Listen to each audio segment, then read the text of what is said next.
bosku semuanya, assalamualaikum warahmatullahi wabarakatuh. Dan jumpa lagi sama kami tim Karisma Kencana. Dan kali ini kita mau ngebahas sebuah laptop yang punya dapur pacu Ryzen 5, tapi harganya dibanderol mulai di angka 7 jutaan rupiah. Kemudian laptop kita bahas ini bro, dia dari salah satu brand ternama yaitu Asus. Yang tipe kita bahas ini adalah seri Asus VivoBook 14 E1404FA VIPS 554. Nah, jadi laptop ini dia pakai layar IPS, dan benefitnya kalau kalian beli produk ini, yang pertama adalah tampilan laptop ini cukup cakep sekali menurut saya. Ini kalau kita jajarin sama merek lain, dia terlihat paling mewah di harga mulai 7 jutaan rupiah. Nah, yang jelas bro ya, enaknya laptop ini selain dia itu punya tampilan cakep, dia juga punya sertifikasi military grade 810H dengan colokan I/O port yang cukup lengkap, dan dia itu terbagi di sisi kiri dan juga di sisi kanan. Lalu untuk layarnya sendiri, laptop ini dia pakai panel IPS ukuran 14 inch, resolusi Full HD di angka 1920 x 1080, dan layarnya ini bro bisa kita buka hingga 180 derajat. Semisal kalian pakai laptop ini untuk kebutuhan produktif, kameranya lumayan bening bro. Dia punya privacy shutter di bagian atas dengan resolusi 720p 30 fps, serta untuk pengalaman ngetiknya, laptop ini juga nyaman kawan. Karena dia itu punya salah satu fitur istimewa, yaitu fitur Asus ErgoSense Keyboard, yang dimana fitur ini adalah mengedepankan kenyamanan ketika kalian ngetik berlama-lama di laptop ini. Kemudian kalau kita compare nih bro ya, si laptop Asus ini dengan merek yang lain, contohnya HP sama si Lenovo, yang punya spek kurang lebih sama yaitu Ryzen 5 di harga 7-8 jutaan. Nah, kalian wajib banget bro nontonin review ini sampai habis supaya nanti bisa tahu mana sih enaknya laptop ini dibandingkan merek-merek yang lain. Nah, kalau kita perhatikan, sebenarnya laptop ini kalau kita compare sama Lenovo V14 ataupun HP 14 secara fisik, tebal tipisnya itu tidak terlalu berbeda, dan bobotnya juga kurang lebih sama di angka 1,4 sampai 1,5 kg.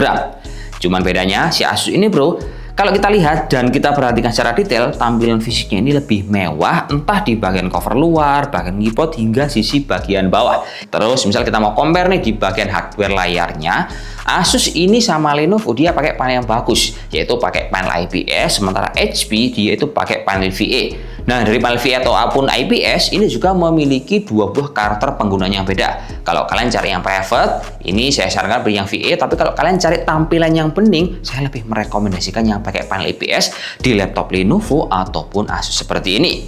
Terus yang ketiga, misalnya kita compare dari segi keyboardnya, nah ini si Asus cakep bro, dia punya backlight, begitu juga punya HP 14. Sementara kalau untuk tampilannya yang basic banget, itu ada di Lenovo bro, karena dia nggak punya backlight, dan warna keyboardnya ya cuman hitam doang seperti ini. Lalu geser lagi ke bagian bawah, kalau kita compare sama touchpadnya, si Asus ini paling istimewa bro, karena dia punya fitur fingerprint, yang dimana merek lain nggak punya fitur fingerprint seperti ini, entah di tombol power ataupun di sisi yang lain. Kemudian kalau kita lihat dari segi benefit colokan I/O port, kalau kita bandingkan, nah baru ini si Lenovo punya colokan yang paling lengkap dibandingkan merek yang lain. Dia itu punya RJ45, punya port HDMI, punya Type-C, dan juga punya colokan jack audio 3.5. Sementara yang lain, nah dia nggak punya colokan RJ45. Kemudian kita akan langsung geser ke pembahasan spesifikasi dan juga comparean tadi. Tapi sebelum itu, saya mau kasih FYI dulu bro, bahwa si Asus yang kita bahas sekarang di tipe Asus VivoBook 14 E1404FA, laptop ini dia itu punya dua buah varian memori. Ada varian RAM 8GB, ada varian yang 16GB dengan selisih yang cuman di angka 400 ribuan aja. Sebenarnya selisih ini bro, mendingan kita upgrade sendiri. Cuman karena laptop ini bawaannya itu sudah tersolder, makanya dia dikasih dua buah varian. Makanya kalau teman-teman mau beli, dipastikan dulu lah, mau beli yang 8GB atau yang 16GB. Dan kita bahas ini adalah varian yang pakai 16GB. Terus ini kalau kita lanjut lagi ke bagian compare antara spesifikasi sama si Asus sama Lenovo, nah ini wajib ditonton juga bro, supaya tahu perbedaannya ada di mana. Misal kita lihat dari segi prosesor, Asus ini dia itu merupakan laptop yang punya prosesor paling bontot kalau dibandingkan sama si merek lain di Ryzen 5, karena dia masih pakai Ryzen 5 7520U, sementara si HP dia itu pakai Ryzen 5 7430U, dan Lenovo-nya pakai Ryzen 5 7530U. Jadinya si Asus memang pakai prosesor yang paling bontot dibandingkan seri yang lain. Kemudian kalau kita lihat dari segi opsi upgrade bro ya, yang paling mantap ini malah ada di merek Lenovo. Karena Lenovo ini bro, dia bisa nambah RAM karena ada slot tambahan. Penyimpanan juga masih bisa nambah, dan penyimpanan punya Lenovo kita bisa nambah yang SATA, cenderung bisa harganya lebih affordable dibandingkan NVMe. Sementara si Asus, dia itu RAM-nya solder dan penyimpanan cuma single slot aja.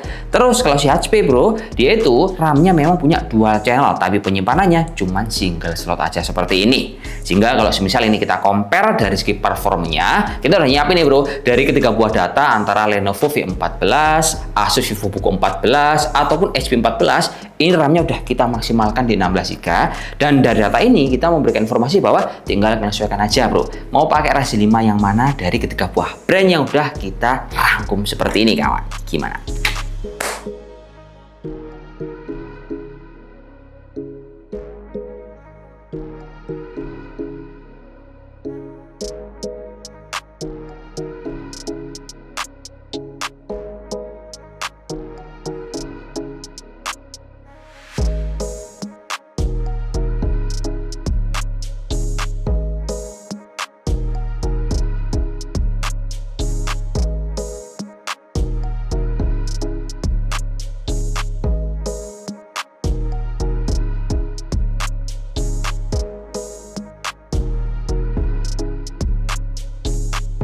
Jadi kesimpulannya gini bro ya, semisal ini kalian mau cari Ryzen 5 di harga 7-8 juta rupiah, wah si Asus ini dia punya tampilan paling ganteng, paling boys, paling mewah, terus fiturnya paling lengkap. Contohnya dia punya fingerprint, merek lain nggak punya. Tampilan kayak laptop yang harganya itu di atas 10 juta rupiah. Tapi kalau kalian cari desainnya lebih compact sama tampilan layarnya lebih privacy, ya arahnya adalah ke HP 14 yang kita bahas kemarin bro. Terus misal kalian tuh pilihannya ada di opsi upgrade yang paling gacor, nah itu ada di Lenovo V14 yang punya opsi penyimpanan bisa ditambah, RAM juga masih bisa kita upgrade. Tinggal disesuaikan aja Ryzen 5 mau pilih yang mana. Semua produk ada min plus sendiri-sendiri. Ya wes gitu aja bro ya, saya akhiri dulu. Assalamualaikum warahmatullahi wabarakatuh. Semoga menginspirasi buat kalian yang mau cari laptop di budget 7-8 juta rupiah. See you next time video. Wassalamualaikum warahmatullahi wabarakatuh dan salam jos. Semoga bermanfaat kawanku. Oke.